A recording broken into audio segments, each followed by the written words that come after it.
নমস্কার দর্শক, আপনারা দেখতে শুরু করেছেন নর্থ বেঙ্গল টিভি। আমি আশিস এই মুহূর্তে উপস্থিত হয়েছি উত্তর দিনাজপুর জেলার এই ইসলামপুর বিধানসভার এই ইসলামপুরের রাজপথে। দেখতে পাচ্ছেন সিপিএম এর যিনি ইসলামপুর বিধানসভার প্রার্থী রয়েছে, তিনি আজকে মহা র্যালির মাধ্যমে যে নমিনেশন যাত্রা করছেন, সেই র্যালির এক্সক্লুসিভ চিত্রে হুড খোলা গাড়ির মাধ্যমে সেই র্যালি দেখতে পাচ্ছেন। দেখতে পাচ্ছেন কমরেড মোহাম্মদ শামী খানের নেতৃত্বে সেই মহা র্যালি।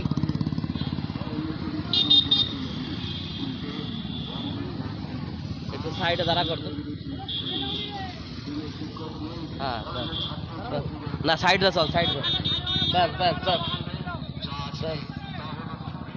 দেখতে পাচ্ছেন দর্শক, সিপিএম এর সেই বাইক র্যালি। সিপিএম এর যিনি প্রার্থী রয়েছেন, তিনি এই মুহূর্তে একটি বিশাল র্যালির মধ্য দিয়ে চলছে।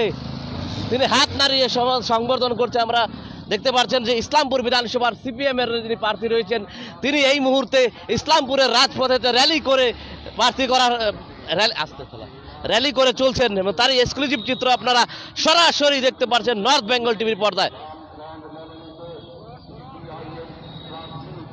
ইসলামপুরের যিনি প্রার্থী রয়েছেন শামী খান, উনি এই মুহূর্তে ইসলামপুরের রাজপথে একদম হুটখোলা গাড়ি নিয়ে বেরিয়ে পড়েছেন।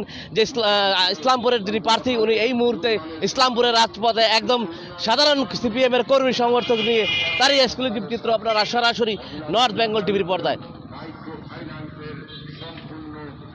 আস্তে আস্তে, ওই যে পিছনে গাড়ি আছে না, তার সাথে চল। হ্যাঁ,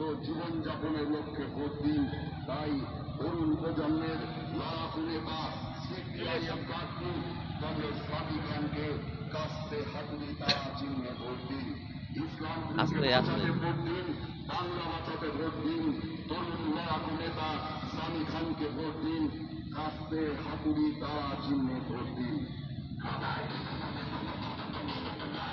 দেখতে পাচ্ছেন হুট খোলা গাড়ির মাধ্যমে যিনি শামী খান রয়েছে, উনি প্রচার সারছেন এই মুহূর্তে।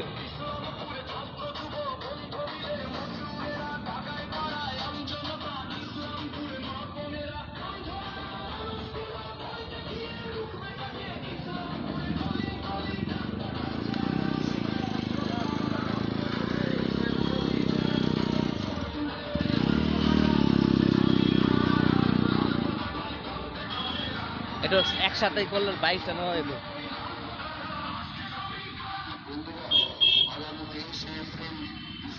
দেখতে পাচ্ছেন ইসলামপুরের রাজপথে এই মুহূর্তে ইসলামপুর বিধানসভার সিপিএম এর যিনি প্রার্থী রয়েছেন শামী খান, এই মুহূর্তে উনি এই ইসলামপুরের রাজপথে, তারই এক্সক্লুসিভ চিত্র আপনারা সরাসরি দেখতে পাচ্ছেন নর্থ বেঙ্গল টিভির পর্দায়।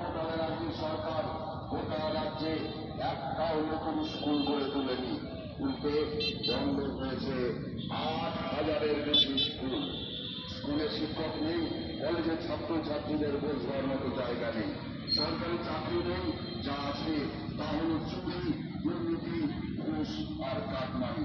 মহিলাদের নিরাপত্তা নেই, হাসপাতালে ডাক্তার নেই। এনার সাথে চলো না, এনার সাথে চল। হ্যাঁ হ্যাঁ, ব্যাস ব্যাস ব্যাস, রাস্তায় যানজটে ব্যাস আরামসে। দেখতে পাচ্ছেন এই মুহূর্তে এক্সক্লুসিভ সেই চিত্র, ইসলামপুর বিধানসভার শামী খান, যিনি সিপিএম এর যিনি প্রার্থী রয়েছেন, সেই একটি হুটখোলা গাড়ির মাধ্যমে কর্মী সমর্থকদের নিয়ে এই ইসলামপুরের যিনি এসডি অফিসের উদ্দেশ্যে রওনা দিয়েছেন। দাদা মাইকটা ধরতে পারবে না? বলছি দাদা, আজকে আপনি ইসলামপুরের রাজপথে সিপিএম এর প্রার্থী, কি বলবেন দাদা? আমরা আজকে নমিনেশন জমা দিতে যাচ্ছি, আমরা ইসলামপুরের সিটটা জিতবো। দেখা যাচ্ছে আজকে বিজেপিরও নানান কেন্দ্রীয় নেতার মধ্য দিয়ে আজকে বিজেপিরও মেগা র্যালি রয়েছে, কি বলবেন দাদা সেই বিষয়ে? ইসলামপুরের মাটি, ইসলামপুরের নিজের সন্তান মোহাম্মদ শামী খানকে চাইছে।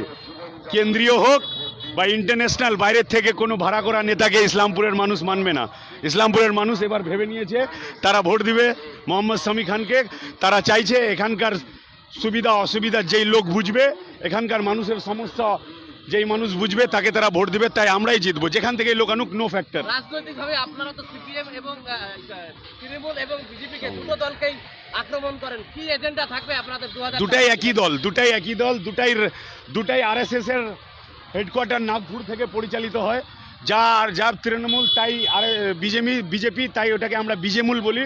এই দুই ফুলের গন্ধে, ঘাসফুল পদ্ম ফুলের গন্ধে সাধারণ মানুষ অতিষ্ঠ হয়ে উঠেছে। তাই এই গন্ধকে দূর করার জন্য লাগাতে হবে বাম। সেই বাম হলো বামফ্রন্ট। সেই দুর্গন্ধ দূর করে মানুষ স্বস্তির নিঃশ্বাস নেবে। ধন্যবাদ ধন্যবাদ।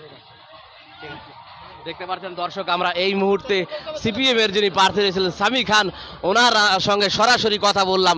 সেই এক্সক্লুসিভ চিত্র আপনারা ইসলামপুরের রাজপথে ওনারা চলছেন।